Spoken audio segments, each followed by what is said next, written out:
Hello everyone, welcome to EC Smart English. In today's video, we are going to learn about the Bangladesh and Pakistan War.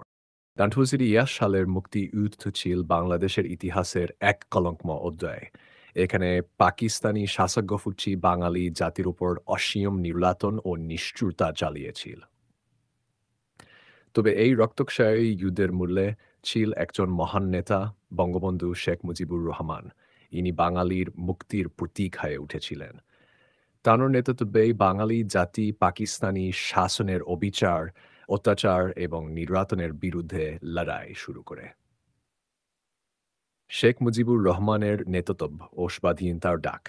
Sheikh Mujibur Rahman বাঙালি জাতির নেতা হিসেবে পাকিস্তানি শাসক গোষ্ঠীর শোষণের বিরুদ্ধে প্রতিবাদী কণ্ঠস্বর ছিলেন।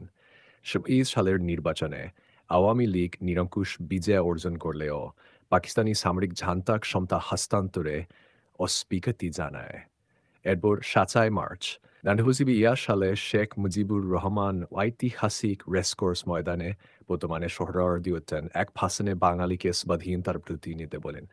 তার সেই ঐতিহাসিক ঘোষণা ছিল, এবারের সংগ্রাম আমাদের মুক্তির সংগ্রাম, এবারের সংগ্রাম স্বাধীনতার সংগ্রাম। এই ভাষণ বাঙালি জাতির হৃদয়ে স্বাধীনতার শপথ জাগিয়ে তুলেছিল। শেখ মুজিবের নেতৃত্বে বাঙালিরা পাকিস্তানি শাসনের বিরুদ্ধে সর্বাত্মকভাবে প্রস্তুত হতে শুরু করে। অপারেশন সার্চলাইট ও বঙ্গবন্ধুর গ্রেফতার। 19 মার্চ 1940 সালের সেই ভয়ঙ্কর রাতে পাকিস্তানি সেনাবাহিনী অপারেশন সার্চলাইট নামে এক বর্বরোচিত আক্রমণ চালায়।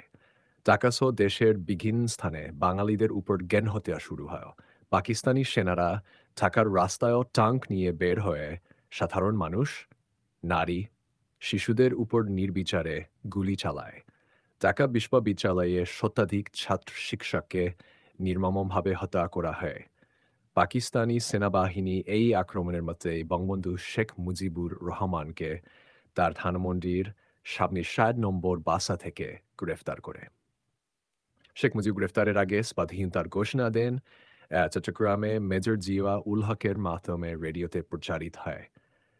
এই ঘোষণাটি বাঙালির স্বাধীনতার লড়াইকে আরও দৃঢ়ভাবে এগিয়ে নিয়ে আয়। গণহত্যা ও নির্যাতনের কাহিনী। পাকিস্তানি সেনাবাহিনী ও তাদের সঙ্গী রাজাকার আল বদর, আল শামস বাহিনী সারা দেশে গণহত্যা, নির্যাতন এবং বংশযুদ্ধ চালাতে থাকে। প্রায় 30 লাখ মানুষকে হত্যা করা হয়। পৃথিবীর ইতিহাসে এক ভয়াবহ গণহত্যার উদাহরণ। তারা নারী, শিশু, বৌদ্ধ কাউকেই রেহাই দেয়নি। তাদের মূল উদ্দেশ্য ছিল বাঙালিদের মনোবল ভেঙে দেওয়া। নারীদের উপর ধর্ষণ ছিল পাকিস্তানি সেনাদের অন্যতম প্রধান নির্যাতনমূলক অস্ত্র। প্রায় 7 থেকে 6 লাখ নারীকে ধর্ষণ করা হয়েছিল। এই নির্যাতিতাদের পরবর্তীতে বীরাঙ্গনা হিসেবে স্বীকৃতি দেওয়া হয়। ও বুদ্ধিজীবী হত্যা। পাকিস্তানি সেনাবাহিনী শুধুমাত্র মাঠুসিরি। Please remember to like, share, and subscribe to the channel if you enjoyed this video. It helps us create more great content for you.